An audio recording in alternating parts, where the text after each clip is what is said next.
So welcome to everybody who is joining us. It's great to have you here, and thanks for coming to our discussion, our keynote discussion about Peter's book, Democracy for Sale, and what this has, the impact this has on the world that we want to see in terms of a public good and a public commons. I've got Alec from our board who is going to also speak today about his experiences and in Poland, but also give observations about the seriousness of the topic that we're going to investigate over the next hour.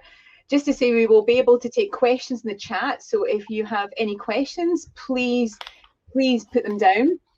How we're going to do this session is I'm going to invite Peter in a few moments to speak, and then after that Alec, and then we'll take questions. If there's some questions that come up, we might have some interaction in between, but it would be great if people can start posting things when Peter's speaking. Just to give a wee bit of background to Peter, and I will do a little plug for his book, which I have here, Democracy for Sale, which is an excellent read if anybody hasn't read it yet. But it really brings to the forefront about the challenges we're facing in terms of our democracy and the dark money that's involved in our democracy currently, and also what this means for all of us, for those of us that want an open world, an open ecosystem to exist, the challenges that we face in terms of the challenges that are present and there and are impacting in the world that we're in today. So I know we've had a lot of discussion during Summit about different things that we have done before and thinking about things, and maybe this is a kind of new space for some of us to kind of have a discussion. But I think with Peter's book being here and the timeliness of it all, and also the fact that Peter works with Open Democracy, an organisation that we have strong links with, who use CC licensing. So thank you, Open Democracy, for that. But without much further ado, I'd like to hand to Peter and to thank him for his time today. And over to you, Peter, and then on to Alex. So Peter, thank you. Welcome. Thank you, Catherine, and thanks so much for inviting me to be a keynote presenter at this. And as you say, I'm the investigations editor at Open Democracy, and Creative Commons is something that we are very familiar with and are very big supporters of. So it's great to have the opportunity to talk to an audience that's really engaged in that subject. So that's fantastic. Thank you. And just like a little bit of housekeeping beforehand, my book is primarily about UK politics. For anyone who's familiar with accents from this kind of archipelago, I'm not British, I'm Irish, but I've lived in the UK for most of my life. But my book is primarily about British politics, but also it's about the kind of, it does in some ways chart the rise of populism across the kind of Western world, shall we say, like kind of European states and also America. But I'm aware that some of the things I'm talking about are happening all over the world, from kind of India to Brazil. So, you know, if I'm not an expert in these, but I'm not going to say that these are only things that happen in Britain. But a lot of the things I speak to will be kind of British kind of issues. And as you can tell, I think it's one of those books. It's got one of those titles. I must confess, the title was my publisher's idea, and I think he got it quite well on it. Whereas possibly I was finding a bit more kind of milquetoast. He went, no, let's call it Democracy for Sale. And you can kind of get a sense, I think, from that what the book is really all about. It's really about how politics in the 21st century, contemporary politics, can be bought and can be influenced in ways that we find really hard to see. In kind of, especially in the online space, the rise of online disinformation, misinformation. I look at things like lobbying, and I look at the role of money in politics. But I just want to tell you quickly where this book started, because I'm a journalist, I'm an investigative journalist. I've been a journalist for over a decade, but I hadn't really expected to spend what's now almost 3 or 4 years researching and writing about how money gets into British politics and into European politics. But this whole book actually stems from about 2 days before the Brexit referendum, the referendum where Britain held to vote to leave the European Union, which was in kind of June. That was on the 23rd of June, 2016. And a couple of days beforehand, I was working as a reporter for the Irish Times, which is a kind of one of the main newspapers in Ireland. And my news editor is based in the UK. My news editor said to me, look, will you go to Sunderland, which is a small city, about 80,000 people in the north east of England. Will you go there and you do this thing that journalists do all the time, which is will you write a story about this vote from that place? And the very common thing you might see in your newspapers, journalist goes far away and kind of talks to people, how are they feeling, what are they thinking, and kind of writes it up. So I was in Sunderland, and I'd never been before, and it was a very interesting trip. They were very, very, very pro leaving the European Union, much more so than kind of polls had predicted, which I thought was fascinating. But the most interesting thing actually was nothing to do really with my direct reporting. I was getting ready, I was leaving Sunderland, and I was standing at a train station, and I picked up a copy of a newspaper, this free newspaper called The Metro that exists across Britain. And I'm sure lots of other countries have these kind of quite cheap free newspapers, a lot of advertisements, but with some original content. And this newspaper had a big advert which took up the whole front page, a wraparound advert. And it just said, "Take back control." And "Take back control" was the slogan of the Leave campaign, for Britain to leave the European Union. And I kind of looked at the paper and I flipped it over. On the back was the logo of a political party called the Democratic Unionist Party, and a little imprint that said, "This message has been paid for by the Democratic Unionist Party." So Democratic Unionist Party is a party from Northern Ireland, only exists in Northern Ireland. They're in favour of the union with Great Britain. So it's kind of a Northern Irish party. Don't run candidates, don't do anything outside of Northern Ireland. So that's very strange.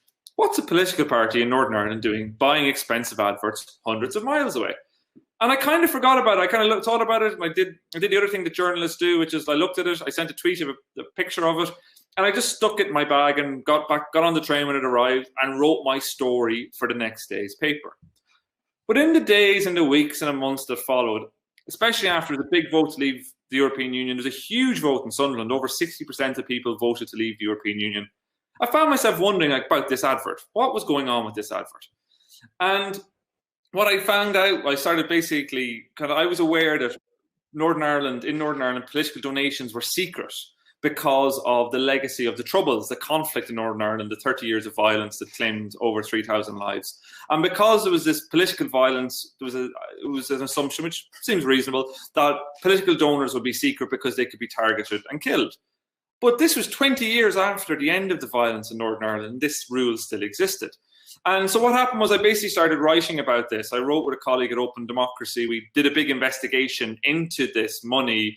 We discovered that the Democratic Unionist Party had spent a huge amount of money, almost £500,000, which is a huge sum for British politics and a ginormous sum for Northern Irish politics. It's more than 10 times what the DUP had spent in the previous election campaign on their Brexit referendum.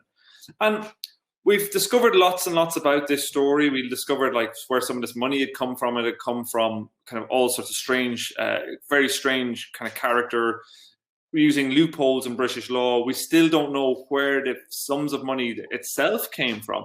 But that started me thinking about, well, what goes on in politics? How can you spend money secretly in politics? How is this possible? How is it okay to spend money secretly? And well, maybe this is a one-off. Maybe this is just this one strange little thing where someone took advantage of this one-off loophole in Northern Irish law to spend this money. But the more I started looking at it, the more I found that actually there's loads and loads of loopholes in British law and lots of other laws too, but actually particularly in Britain, because Britain, like America, runs on private money. In lots of European states, political parties are funded by the state. In Britain, it's private money. So actually, there's a huge incentive to deliver private money. But unlike America, actually, it's quite small amounts of private money. So in America, you'd have to spend, tens of millions of pounds almost to get any kind of traction in American politics. In Britain, if you donate £50,000 a year, which is not a great sum of money to a very rich person, you can get 4 private meetings with the Prime Minister and leading cabinet ministers, of which no records are kept and no lists are kept of who attended. So it's a kind of place in which small amounts of money can make a difference.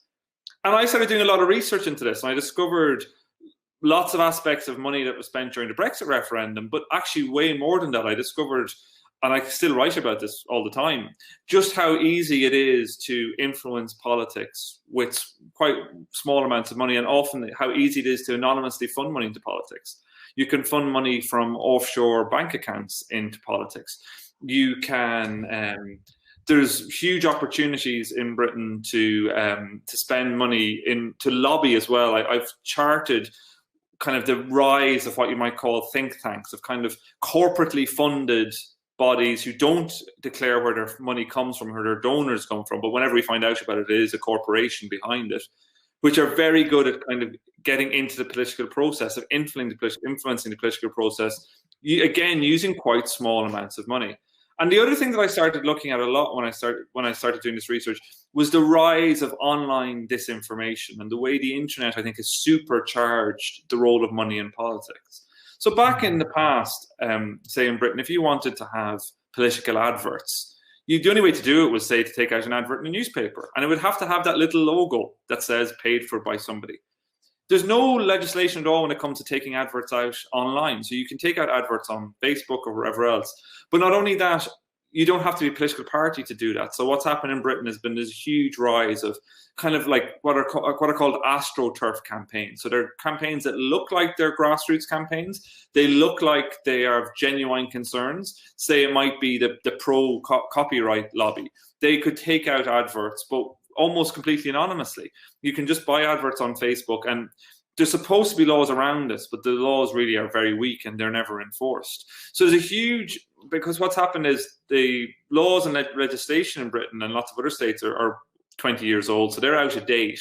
The internet has really given a huge opportunity to supercharge campaigning. And one of the kind of things I write about a lot, and one thing I think is really important in all of this, is that it isn't the only reason why you've seen the rise of populism. And that's not my thesis. I'm not saying that the only reason people vote for Donald Trump is because they saw an advert on Facebook. But I think it's very easy. A lot of people then, because of it, they also then, the opposite happens, where you underestimate the role in which anonymous money and anonymous funding can change discourses, can change political conversations in quite radical ways. And my book focuses a lot on the Brexit referendum because it's a really good example of it. You know, Brexit, the idea of leaving the European Union was a minority sport, and I kind of chart it in my book in British politics for a very long time, from like the kind of mid-80s on. It was something that only existed on the fringe of the Conservative Party. It was a kind of, you know, not something that many people were interested in. But there was a small group of kind of libertarians, of think tanks, of people like that, and of funders. You know, it's really interesting. If you look at the amount of private money that was spent on the Brexit referendum, most of it did go into the Leave campaign, and most of it came from things like hedge funds. So you had small groups of people who were very interested in this, who had a kind of personal interest in it too. And the capacity of these small amounts of money to make big, huge differences in politics is often massively underplayed. And I will finish up in a sec, but what's been quite interesting as well is when I wrote this book, it's a product of many years of research. I write about this sort of stuff as my day job. And I finished it in January of this year, and it's supposed to come out in May, and it ended up being put back for a few months because of the coronavirus. And it came out in August. And before my book came out, I was expecting a lot of kind of some pushback from people who might say, look, there's some of the truth in this. Yes, it's too easy to get access to politics. If you give a politician £10,000, they probably will ask a question. This happens all the time in Britain. They'll ask a question in Parliament for you. They might get wrapped over the knuckles, but nothing by the authorities, but nothing will happen to them. But it's not as big a deal as this. But actually, through the last few months in Britain, we've seen, and I've been involved, and other colleagues of mine in writing about this a lot, and incredible levels of cronyism. You know, you've seen huge government contracts go out to politically connected firms for hundreds of millions of pounds, actually billions of pounds, probably cumulatively, to deal with the COVID crisis.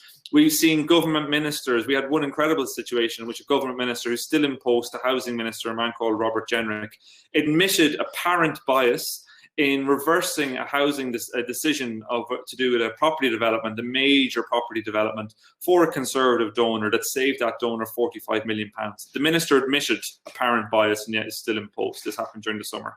We had the Prime Minister give his own brother a seat in the House of Lords, as well as a lot of Conservative Party funders and other people who were close to him, his former editor and his best mate, Yevgeny Lebedev, who's a major newspaper owner too. And so we've seen, I think, kind of the reality of what this cronyism does and what corruption does in politics, both in terms of outcomes. You know, it's quite palpable that Britain has had worse outcomes in this coronavirus because of the way it is governed. And so this is the kind of almost like the outworking, I would argue, of a system that has been really badly broken for a long time. But in classic fashion, and I don't think this is just a British thing, I think it's a case across the world, and Catherine has political experience, so she might wish to differ with me, but often politicians, no matter what stripe they are, have a huge vested interest in not changing a system, even if the system is broken.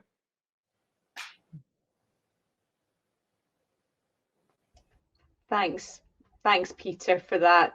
And I think there are still some politicians there who can still try and change the system.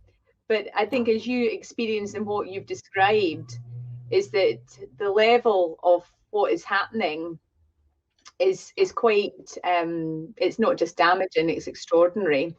And I think what your book does is to highlight and shine a light in dark spaces that it needs to be shown. And your continued work as an investigative journalist helps us to understand, not just in the UK, but in Europe and the rest of the world, the global challenge that we face.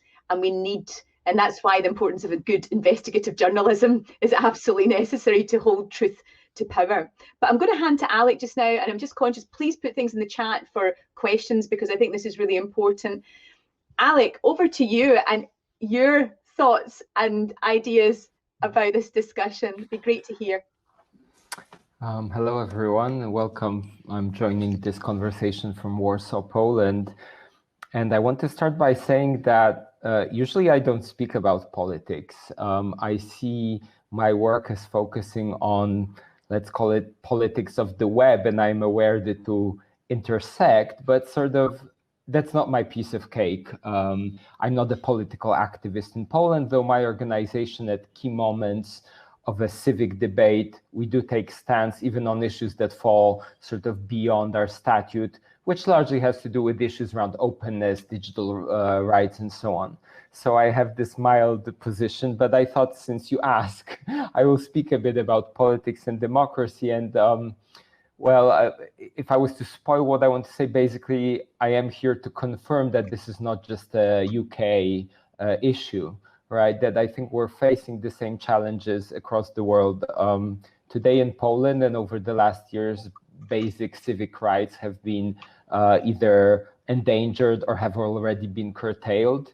Today, the Constitutional Tribunal has further limited reproductive rights of women, which already are one of the most, we have one of the least liberal, if not the least liberal law in the European Union. So it's actually a quite tough day. At the same time, we have a civically backed civic rights ombudsman who she's not being chosen by the parliament for purely political reason without any taking into balance of her sort of work as a civic ombudsman, which is a non-political position. I could go on and on. I don't have too much to say about the funding part of politics, which I find your analysis extremely important, largely because I think these analyses are not fully made in Poland. Similarly with disinformation, we all have a sense that we basically function in the same environment, that both political and technological, which together combines sort of gives rise to disinformation, misinformation, but actually we're a country that, despite being in a pretty tough geopolitical location, right? We're on the border with Russia, on the border with Belarus, in a region of Europe and the world, which is often not thought that way, but you know, conflict is not really far from us. We failed to do these basic analysis, so I can only appreciate the work, Peter, you're doing in the UK. I found really important what you said. Disinformation is for me a crucial issue. For instance, we just had presidential elections in Poland, and I was dismayed that across the political spectrum, not one candidate flagged it as a key issue to deal with. I think one could say digital issues are difficult, you know, they're not the sort of typical understandable issue. And we know that politics, in presidential politics, simple messaging. But when you think about it, I think it becomes pretty clear that all forms of disinformation, and be it both, you know, geopolitical, be it political at national level, but also even challenges around hate, you know, at the level of personal lives, I think it affects us all. One thing I want to highlight is that another thing, I think one of the big challenges I'd like to put forward as well is that our public spheres begins to splinter. I'm a big fan of the term open, used not only in relation to content, but also societies. I do believe in the vision of an open society. And I'm more and more believe that in fact that's no longer a diagnosis of where we are. There's work done by, I think he's a psychologist, Jonathan Haidt, who writes about different moral systems, and he basically says that there's a liberal moral system and a traditional or conservative, and they're like two moral universes. It's really hard to find connection. They're just simply based on very different values. And if that diagnosis is true, and in Poland and in the UK, and name any country you want here that's represented in this room, we actually have splintered, not one society, but some splintered configuration of very different communities. That's for me personally very hard. And now I think, if I may add a perspective coming from also a person involved with Creative Commons very long, I think the big question is, how does that connect? And does it connect? And I think in general, and I hope we can discuss this a bit further, I believe that we need to pay attention to this, though I don't know how much. And the reason we need to pay attention is that, at least since I think probably Cambridge Analytica, but maybe you can place the time marker at some other point, it's clear that the politics of the web, the structure of the web, the basic sort of infrastructural characteristics of it affect politics as such, affect democracy as such, affect civic life and the public sphere as such. I know these are big terms, and I must say not ones we discuss that often in our community. And I'm very happy, Catherine, by the way, that you're raising this topic through this conversation. So I hope we can talk a bit more what's our responsibility here. I just want to finish my introductory sort of statement with an anecdote, if I still have time. Catherine? Yeah. So, and this has to do with Lawrence Lessig's Free Culture. This is a Polish version of it. For me, this was a foundational book. You know, it really one of these titles that changed my life, I can say. I imagine for people who are yes, younger and joined this movement later, not necessarily so, but this is sort of my important piece of my biography. And this book has a unique, I think, introduction, which is an introduction which Larry wrote for the Polish edition. And it's important to note that Larry, before he started working on copyright issues, was a constitutional lawyer with a particular interest in communist constitutions. And he did understand very well Poland under communism and the revolution of '89. So he wrote an introduction where basically he compares the free culture movement and Creative Commons to the Polish Solidarity movement, which in the '80s was this fundamental movement that brought together workers, intellectuals, basically people of all sorts, in a civic movement that over the long term, it took around 10 years, basically led to a nonviolent revolution that made Poland democratic. So that's a very strong comparison. And Larry writes in this introduction that the fight, that the free culture movement is fighting for values that solidarity would support. You know, big words, but I think he was right to say so because he was basically speaking about liberty. And now here's the catch. I think it's either in Free Culture or another book that's by now 20 years old, which is Larry's Code and Other Laws of Cyberspace. When he thinks about what's the challenge to liberty, he says it's the technical protection measures that stop you from copying a CD. And I think that sounds so anachronistic, some might even laugh, you know? I think we shouldn't laugh. 20 years ago, that was really the big issue around control, personal liberty and freedom. But by now, we moved so much on. I think, Peter, you don't worry in your book that there's some big democratic challenge to copying culture, right? And so for me, this is the question. I think I wouldn't laugh at this comparison that the values are the same. But clearly the stakes have changed. And I think this is the big question for us. To what extent we can do this work as a movement, you know, that has specific tools. I assume we will not suddenly shift to being, for instance, a freedom of speech organization, but I hope we can talk a bit what's the work to be done by us. Thank you. Thanks, Alec, and thanks, Peter, as well. Now, we've got some good questions in the chat, and I think that's an important moment to bring those in, if that's okay, Alec. We've got Matthew, who's asked about, I wonder what the panel makes of some of the US literature on dark money and politics, including the work of Larry. And then Ben McCaskill's asked an interesting question. I think this is more to you, Peter, about is there an ethical way in this money-driven political environment for business to influence direction in politics? Copyright reform, for instance, can be driven heavily by giant industry, and these reforms have catastrophic impacts on our business. But we haven't tried to pour money into politics to combat that. It feels unethical to buy our protections. I think this is a really interesting point. And then Matthew's going on actually to talk about dark money, both in US but also in Australian politics. There's more coming. There's more points coming up as well. But I think that's the first few questions we have. What do you think, Peter? Is there an ethical way that we can do business in politics? Challenge. It's interesting actually. Even just since we spoke about having this session in the last few days, I had been going through some transparency data from the House of Commons for a story I'm working on, and I noticed that kind of pro-copy, because it's interesting because this isn't an issue. Copyright's something I'm interested in, but it's not something that's front and center of my work.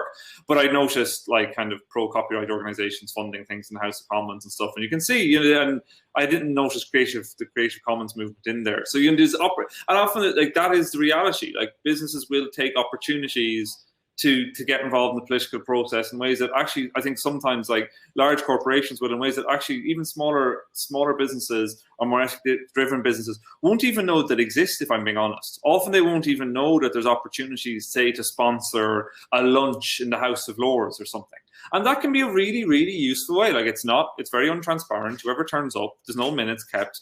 I think that's the way often how money and linkages work in politics. It's a way of, there's a tendency to imagine that everything is driven by huge sums of money given, say, as backhanders to politicians, but actually often the system is much more, in some ways, much more weighted very differently, and I think much harder to change because it's about connections, it's about networks, and I think there's definitely the case that industry, and Jane Meyer, to bring in Matthew's question, develops this so well in her book Dark Money about the rise of the Koch brothers and the kind of libertarian movement from the 1970s on in America. And what you're talking is, what the Koch brothers did was, and they spent billions, was they very cleverly bought up the idea space. And this is what corporations do in general. It's less about trying to buy politics and buy politicians. It's about buying the ideas that the politicians produce or talk about. Politicians rarely have huge ideas themselves, like in terms of like, this is this driving thing I need to do. They are quite, in some respects, quite malleable in the nicest possible sense. And if you are able to get to them and lobby them, there's huge opportunities to produce change. And what the Koch brothers did was they barely gave any money. The Koch brothers have rarely given that much money to the Republican Party. What they've done is spent all their money on kind of fake think tanks, research institutes, and lobby groups and academics, what's called the kind of white coat strategy. We're actually seeing it around COVID. What you do is you get academics to take heterodox views. You create a narrative in the media that the scientists are split on this issue. As we've seen with climate change, and it's a very, very effective strategy. And I think there's a huge challenge for ethical businesses to try and ethical kind of organizations to try and engage with the political process in a way that is transparent and kind of keeps their values, but doesn't that manages to kind of keep pace with this. I think the one thing I would say is that I'm very wary of, like, say, mimicking the political strategies of the populist right when it comes to things like misinformation, when it comes to things like Facebook, when it comes to things like, just doing the same things that I think all they end up doing is degrading trust in the political process. And I'm very conscious of that in my own work too, actually. I meet loads of good politicians from different parties, and I think there's a real danger of damaging trust in politics writ large. But for someone like me, there is an issue where we have got a crisis of trust in politics, and I think if we were to solve some of these issues and be seen to solve them, it would help. But when it comes to things like, engaging with politicians, I think it is important actually that ethical businesses do that. And I don't think there's a problem with that. If that is how the system is set up as is, when it comes to actual engagement, I think actually it is important to figure out, well, how are the ways that we as an ethical business can engage? Because, if the big banks, for example, are able to spend a fortune on lobbyists and all the rest of it, you might be able to do that. But what can the not-for-profit sector, what can ethical banking do to actually engage? Is there people is there champions that you can have within a parliamentary system that you can engage with and talk to that might be able to help you? Because I think there is a need to put the other side in that sort of way. I think that's actually where I have less of an issue, because the system does, lobbying. My huge issue with lobbying is transparency and lack thereof. There will always be some form of lobbying because that's the nature of humanity. And I think there's a need for ethical businesses to think about, well, how can we do that in an ethical way? Yeah. And good lobbying registers and transparency. Yeah. So things can be held account. Alec, do you have something to add to that?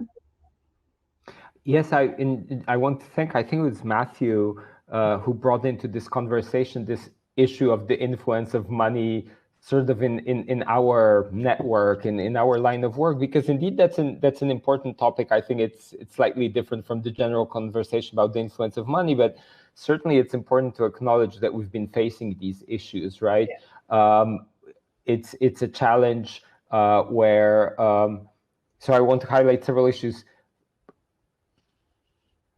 I think maybe I should start by saying that as an organization, I have my own organization alongside running the Polish chapter of Creative Commons, which is not an organization. I have a Think and Do tank, which has been active for 10 years. And the reality of running such an organization, which a lot of you can appreciate, is that we are cash strapped. And we're basically, there's this term in Poland, grantosis, which is the situation where you have a grand vision and you'd love to pursue it, but you're pursuing grant goals because the funding, the philanthropic funding is not strong enough to give you, the advantage of just purely setting your sight on the biggest goal. And I don't want to treat that as an excuse.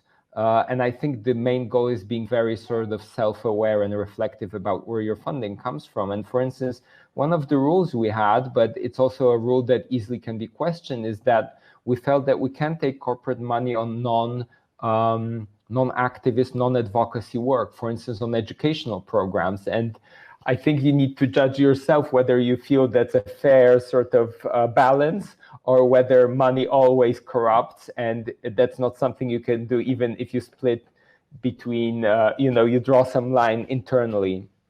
But I want to be honest about it. This is happening. I think a lot of research that we depend on, very good research, sometimes is corporately funded, right? The big copyright directive had such research coming from all sorts of places. And I'm not speaking here, Peter, you talk about think tanks, right? And in that case, it's very clear this is research for hire. But more interesting is the case of academics, which I think, again, I trust their integrity, but their programs, their projects, their specific papers, or whole institutions sometimes are funded with corporate money. And I think it's a really big question. And the only answer I can provide is that it's a blessing to have independent funding. And for me, there's no stronger way to do it than crowdsource. I think this is an extreme advantage of Wikimedia, for instance, which can run, totally unencumbered advocacy work, extremely clear on its purpose, because, okay, I know they have some small grants that are corporate, but in principle, right? And I think if they wanted to, they'd probably be able really to remove them.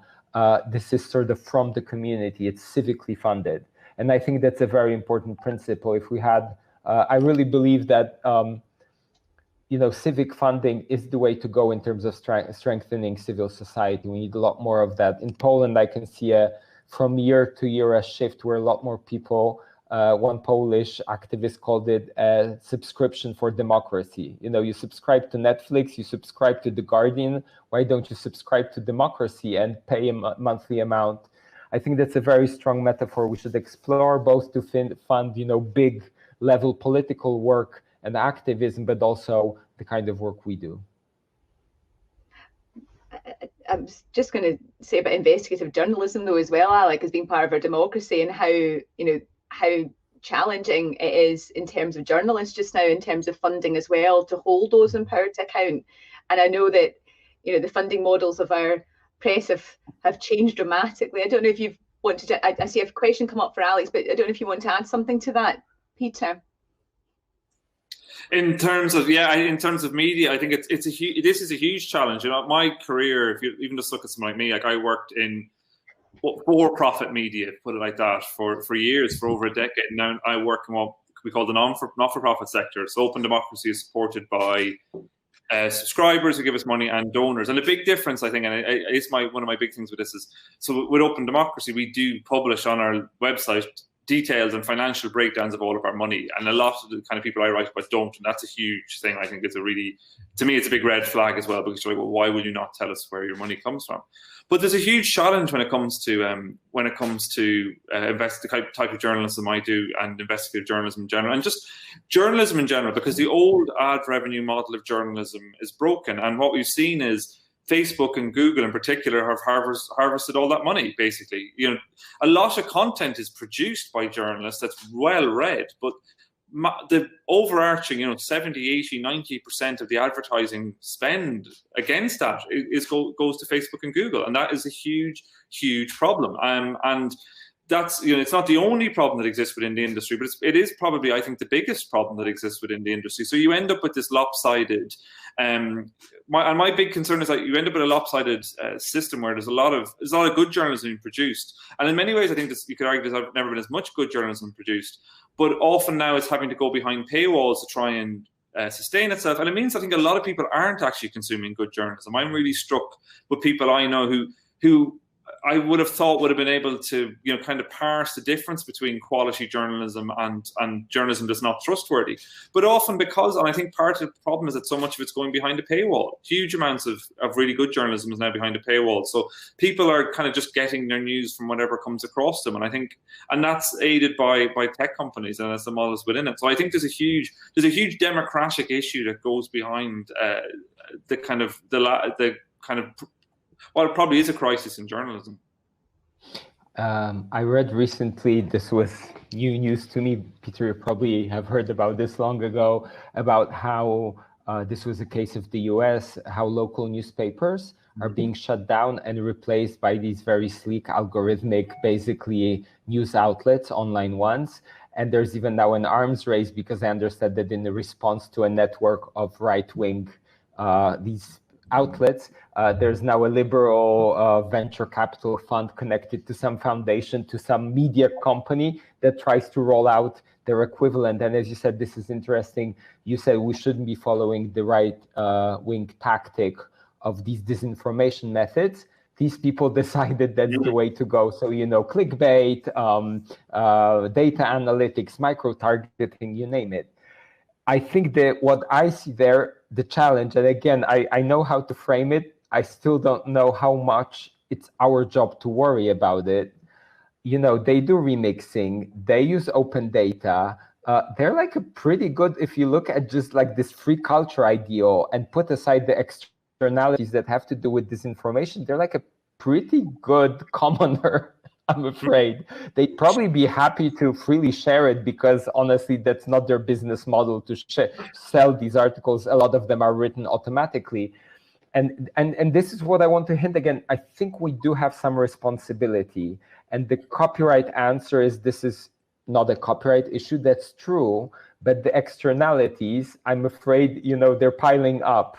And we need to start dealing with them. That there are some interesting, I think, conversations we're having at this summit, by the way, a series of talks around data and AI that hint at a shared understanding that this is an issue and how to solve it. Yeah.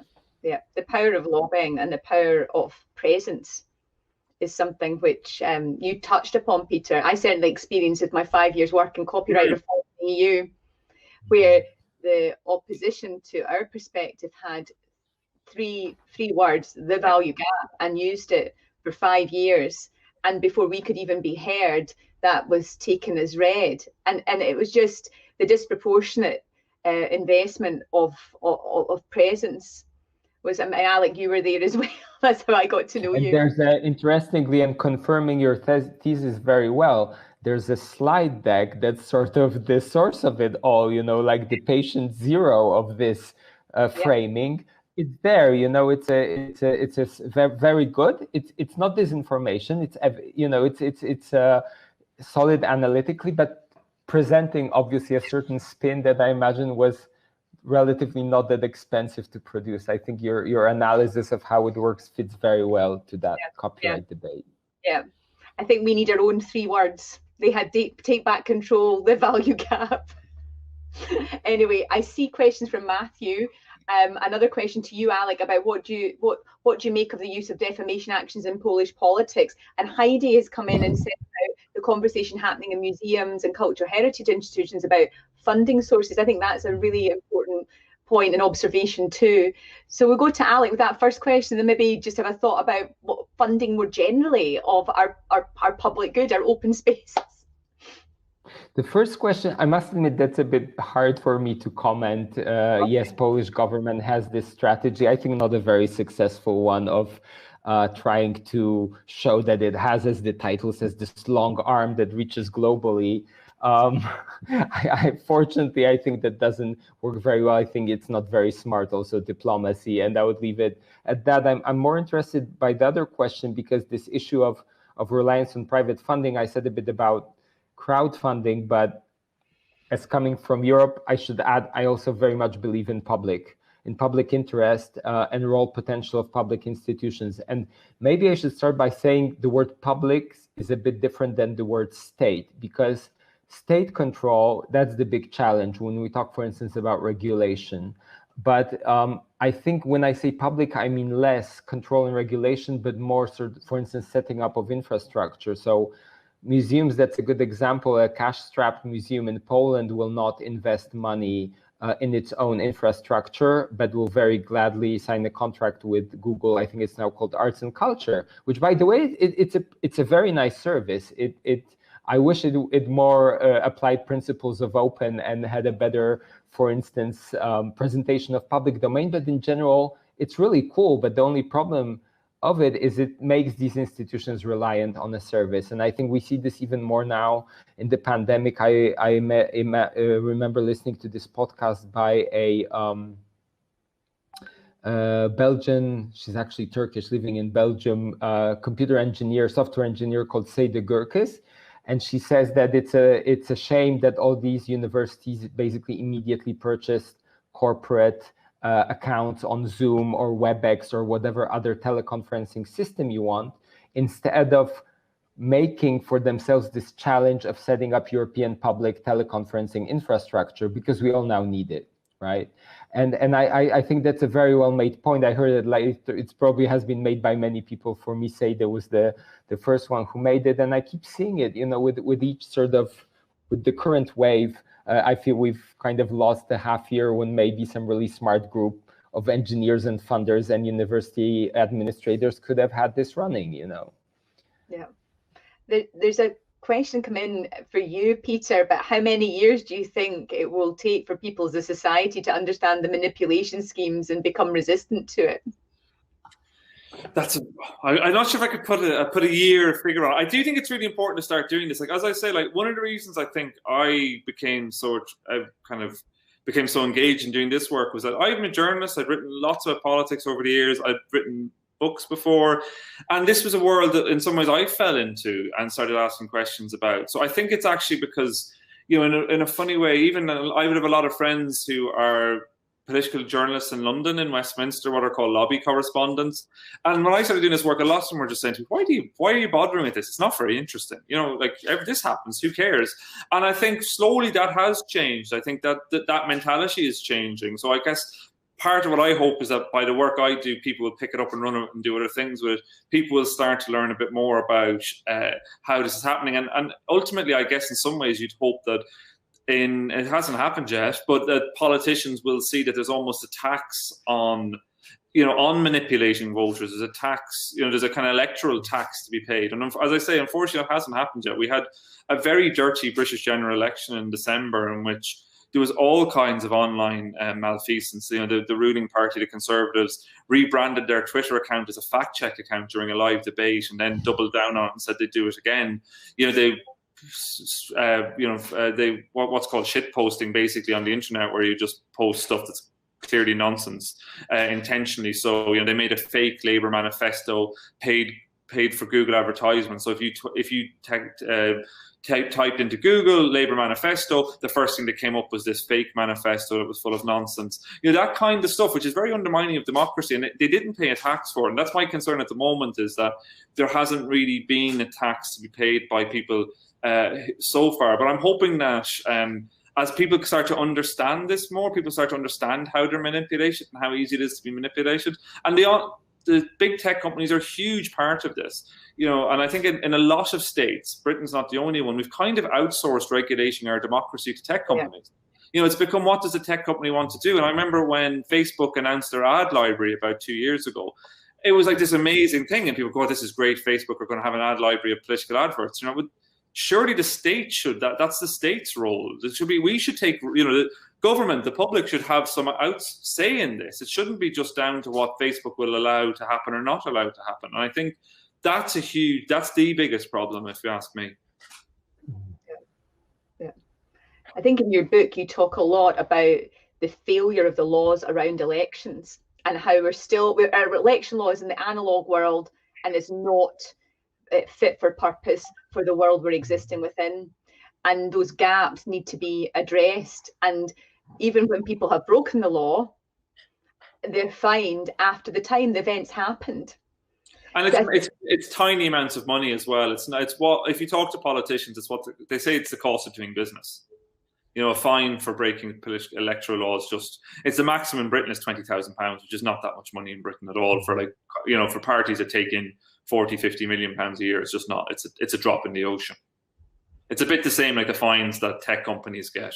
So the highest fine ever for until recently, until they changed it, previously the highest fine for a tech company in Britain around politics was Facebook got fined £500,000, which for Facebook is, Facebook wouldn't get out of bed for 10 times that, never mind worry about a £500,000 fine.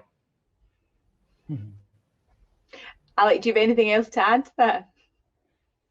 I just want to say I'm a bit surprised, and I'm counting on seeing at least in one country some kind of moratorium on disinformation. You'd think that at some point the outcome of an arms race, that you do game theory and you calculate your costs and you reach disarmament or moratorium. I'm always heartened when I think about challenges like that. There's this podcast, an episode of the 99% Invisible podcast, which is a very good podcast about design, on fire emergency measures in the past. And I think somewhere around 18th or 19th century, state of the art was a wicker basket connected to a winch at the top of a building through which you could lower babies, so at least they survive. And the moral of the story is we went a long way, right? And we have the famous staircases outside of buildings in New York, and everyone can run down, and we have fire extinguishers. And that's the metaphor would say we just need to wait a bit, and ideas about public safety, public health, public interest will kick in. That's sort of the optimistic maybe perspective, I would hope. Though I also think when you say about tech companies, I always see a challenge. I'm in favor of state regulation. And again, I think that's a thing that Europe is trying to bring into the tech debate. We're seeing more and more that it's a very American approach, very deeply rooted in this American idea, what it means to recklessly experiment, right? It sort of worked for this nation, but there are also other traditions. So I think that this idea of regulation is important, but I keep thinking, I think there's a very large chance these companies will remain important actors. We can curb their power, but I'm really interested in ideas. Sometimes they're called platform constitutionalism. I think these are like long-term ideas that these companies have huge work to do to answer the question, what's their responsibility? And I know, I find it fascinating to observe, for instance, the Facebook Oversight Board. A lot of debate there, a lot of criticism. Some people say there's something interesting happening there, but I at least think we should be following these developments alongside regulatory talks, because I think in the long term, they need to also answer some questions about their responsibility. I remember when it was Jenny Gebhardt from the Electronic Frontiers Foundation, we shared a panel at IFLA last year, and she was describing this macro advertising and as it might be the best advertising, but how she described it was, lead paint was the best paint in the world, but it's toxic and we banned it. Micro advertising, probably the best advertising you could possibly have in the world, but it's toxic. And I thought that was a really good analogy of what we're facing. She knows I use her quote from time to time, so I just want to credit her. But it's an important point. I think we've got a few questions. I'll come back to Emilio about the stuff I was saying before. But I think, is the panel heartened by this week's American DOJ prosecution of Google? That's one question. It's an antitrust case. Yeah. Yeah, and it'll be interesting to see what happens. Like, I think even Facebook's moves in the last month suggested they think Joe Biden, that Mark Zuckerberg, it does feel like Facebook are changing a bit because they are worried about what a new administration might mean. Even though I'm not au fait enough with the mechanics of American politics to find out, what would be possible. But it does sound as if, if you look at the changes Facebook have already talked about, the stuff at QAnon, like closing down the QAnon sites, I think was really interesting as well. It suggests that, and Facebook are Mark Zuckerberg is in particular, they're very, very, they change based on what's happening. So I think it's quite an interesting development. And I think clearly, the reporting I've heard of the antitrust case with Google does suggest, if you look back, I mentioned it briefly in my book, if you go back, the word antitrust comes from the trusts of the 19th century, the great big kind of robber barons of American, of the kind of the 19th century of American, the railroad, who owned the railroad and had these huge trusts that were huge, conglomerates and monopolies, and the antitrust movement came out of that, and it took decades, but eventually they did break up the trust, and that's where antitrust law comes from. And there is a history of doing that in America, and I think it is interesting to hear these people talked about Facebook and Google and Amazon and others in that way. And I think there's a kind of, it's not a bad analogy, because if you think about it, the kind of 19th century huge oligarchs and plutocrats had kind of come to what was, they made their fortune by just being there at a time when it was kind of empty. They got rid of without going to history of America, but like there was huge money to be made without doing very much. And the big, huge tech companies, unsurprisingly, are the companies that started 20 years ago when the internet started, which suggests that monopolies were based on just being there first rather than being particularly amazing at what you were doing. I guess it's also linked to some of the debate we've been having during this summit about digital public infrastructure and public spaces online, and how we break down walled gardens and all of that too. And that's something which I think is important as we think about our future as well. Sorry, Alec, you were coming in there. I just want to say it's sort of a side note, but important because this is a global conversation. I keep thinking in such situations that there is an advantaged policy debate, and it's the American one. Nothing new in a way, right? I will keep on sort of playing up this European angle, which is really important for me. I think there is a sort of looking at the big picture. There's a big challenge that now Europe is undertaking to demonstrate whether it can actually shape globally digital policy, right? It started with GDPR. It's like the brand is almost as recognizable as Coca-Cola. Maybe not yet, but soon. But it's just the first step. And I think this is important because honestly, the Polish perspective is a bit frustrating. Outcomes of our elections don't determine Facebook policy, right? We don't have the ear of Mark Zuckerberg unless there are some geopolitics playing out, and Poland is some minor but important ally for the US. I'm saying this more from an even personal perspective. It sometimes leads to maybe some frustration or disenchantment with what you can achieve as an activist in your own policy arena, an activist arena, which you'd like to think is important. But in this setup, sometimes feels not so much. You can have, I think, great ideas. You can have important conversations, but they're happening at the wrong place. And I assume this might be something that a lot of people in our community have a sense of as well. Yeah. There's a number of questions that have come in. Paul, you've been speaking. I know we've just got about 6 minutes left, but one of the things is from Paul saying there's serious doubts if targeted advertising is actually effective at all. I guess I'd come back and say, then why are so much money invested in it? But also just the fact that at the moment, the electoral rules mean a can of deodorant has more rules applied to it in terms of trade standards than a political advert. And that's something that I think is that right? You know, is that the world that we want to live in? And I think the other point came in about monopoly. Do we need an anti-monopoly movement in intellectual property law and policy? And should the Creative Commons tackle the tragedy of the anti-commons? That's a good point as well. So I guess we've got 5 minutes left before we have to wind up. Paul, Alec, any thoughts? On the last question, I would say that's a big challenge for our activism, that suddenly we need to deal with antitrust law, competition law. You know, this has not been sort of our focus. This is so very different from the diagnosis we've been following in our thinking. So I just want to, without having a good answer, just highlight the fact how challenging it is to pivot so much, you know. And I see this happening. And for instance, EDRI is doing very good work, but I think it's a European digital rights initiative, I should mention, suddenly dealing with competition law. But just the last thing I want to say, I've been hinting that I'm not sure yet what the solution is. I think it has to do something to do with caring for the public sphere. Yeah. I think that's what we should focus on. I think the project we should all be looking at more and sort of building connections with and supporting is Wikimedia. That's the online space that functions relatively normally in all this craziness. It's not perfect, it has its challenges, but it's, I think, a lot better and misses all these issues. Like, you know, for sure there's no advertising there. And probably that's a topic for a longer conversation, but I would leave you with this idea. Go over to you, Peter.